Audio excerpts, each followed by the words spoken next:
नमस्कार, आपलं झेंडे अकॅडमीमध्ये स्वागत आहे. आज आपण इयत्ता 10वी गणित भाग 2 मधील प्रकरण आहे वर्तुळ. यामधील आपण विभाजन प्रमेय बघणार आहोत. तर पहिलं विभाजन प्रमेय आहे दोन जीवांच्या आंतरछेदांचे विभाजन प्रमेय. प्रमेय आहे एकाच वर्तुळाच्या दोन जीवा जेव्हा वर्तुळाच्या अंतर्भागात छेदतात तेव्हा एका जीवेच्या झालेल्या दोन भागांच्या लांबींचा गुणाकार हा दुसऱ्या जीवेच्या दोन भागांच्या लांबींच्या गुणाकार एवढा असतो हे सिद्ध करा. परीक्षेमध्ये जर तुम्हाला फक्त प्रमेय दिलं असेल तर तुम्हाला आकृती काढायची आहे, त्यानंतर त्यावरून पक्ष लिहायचा आहे, साध्य आणि रचना, आणि त्यानंतर सिद्धता अशा स्टेप तुम्हाला करायच्या आहेत. तर ही आकृती आपण घेतली तर त्यावरून आपण पक्ष लिहूया. पक्ष केंद्र P असलेल्या वर्तुळाच्या जीवा AB आणि जीवा CD वर्तुळाच्या अंतर्भागात बिंदू E मध्ये छेदतात.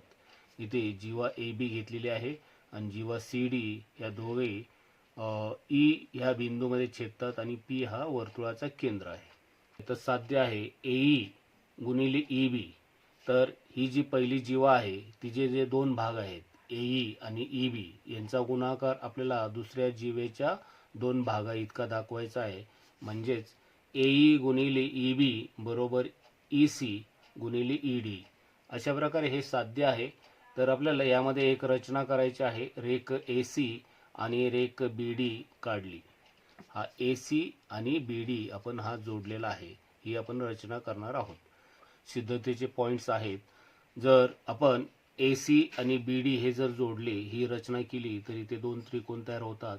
तर त्रिकोण AEC आणि त्रिकोण BED हे दोन जे त्रिकोण आहेत या त्रिकोणांचा जर विचार केला, जर कोण C आणि कोण B चा जर विचार केला तर कोण C आणि कोण B हे ह्या एकाच कंसामध्ये आंतरलिखित असून त्यांनी एकाच AD ह्या कंसाला खंडित केलेला आहे.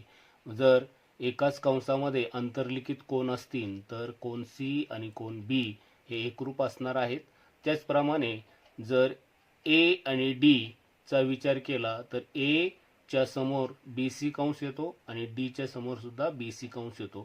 तर A आणि D ने खंडित केलेले एकच कंस असल्यामुळे ह्या दोन्ही कोणांची माप सारखी असणार आहे.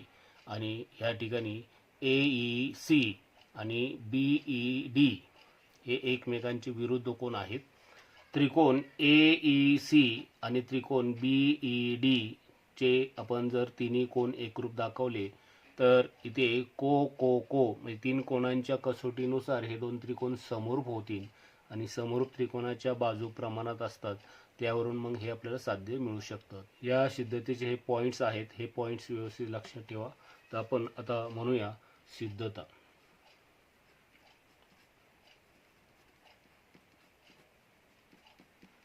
तर सुरुवातीला इथे P वर्तुळ केंद्र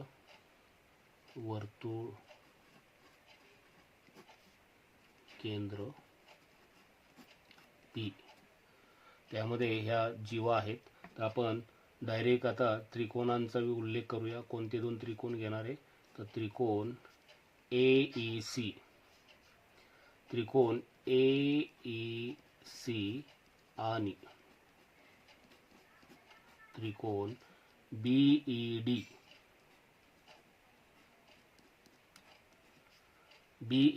मध्ये आता आपल्याला त्याचे कोण एकरूप दाखवायचे. तर आपल्याला माहिती आहे कोण C आणि कोण B हे एकरूप आहेत कारण ते ह्या एकाच कंसात आंतरलिखित असून त्यांनी एकाच कंसाला खंडित केलेला आहे.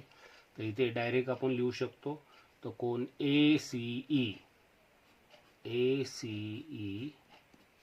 एकरूप आहे कोण DBE. त्याचप्रमाणे कोण A आणि D हे सुद्धा एकाच कंसाला खंडित करतात आणि एकाच कंसात आंतरलिखित आहेत. तर इथे कोण CAE एकरूप आहे कोण BDE.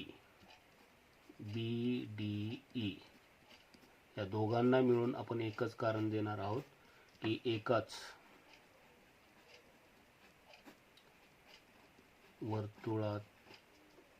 वर्तुळ कंसात अंतर लिखित झालेले कोन एकरूप. आता एकमेकांची विरुद्ध कोन घेऊया आपण. तो कोन AEC, कोन AEC हा एकरूप आहे. कोन BED, तर BED तर इथे विरुद्ध कोन म्हणू शकता, विरुद्ध कोन. आता एकासिक संगती लावायची आपल्याला. तर एकासिक संगती त्याच्या चिन्हावरून व्यवस्थित लावा. आता ह्या चिन्हाकडून आपण असं आणि इकडे जाणार आहोत. तर इथे हा क्रम लक्षात ठेवा. तर हे चिन्ह इथं आहे. तर इथून आपल्याला ह्या चिन्हाकडून इकडे जायचं आहे, म्हणजे असं. तर ही एकासिक संगती चुकू नका, कारण त्यावरच तुम्हाला, कारण ही जर चुकली तर तुमचं जे साध्य आहे ते चुकणार आहे. म्हणून एकासिक संगती लावताना व्यवस्थित चिन्हावरून लावा. तर इथे म्हणूया त्रिकोण AEC समरूप आहेत. त्रिकोण DEB त्याला कारण द्यायचे आपण. इथे 3 कोन एकरूप दाखवलेले आहेत. इथे को समरूप कसोटी. आता हे 2 त्रिकोण जर समरूप असतील तर त्याच्या बाजू प्रमाणात असणार आहे. आता बाजू प्रमाणात घेताना तुम्हाला या ठिकाणी जी एकासिक संगतीनुसार तुम्ही घेतलेले आहे त्यानुसारच तुम्हाला काय करायचं आहे, एकासिक संगतीवरून बाजू प्रमाणात घ्यायच्या आहेत. तर इथं AE पहिलं दुसरं, AE छेद DE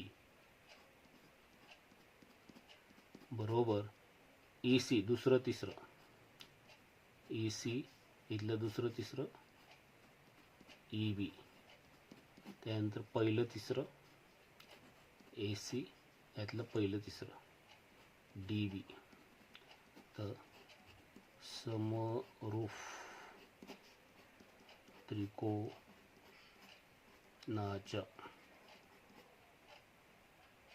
संगत बाजू प्रमाणात. आता ह्यानुसार आपण ह्या बाजू प्रमाणात घेतलेल्या आहेत. साध्यामध्ये आपल्याला AE गुणिले EB बरोबर CE गुणिले ED अशा प्रकार आहे.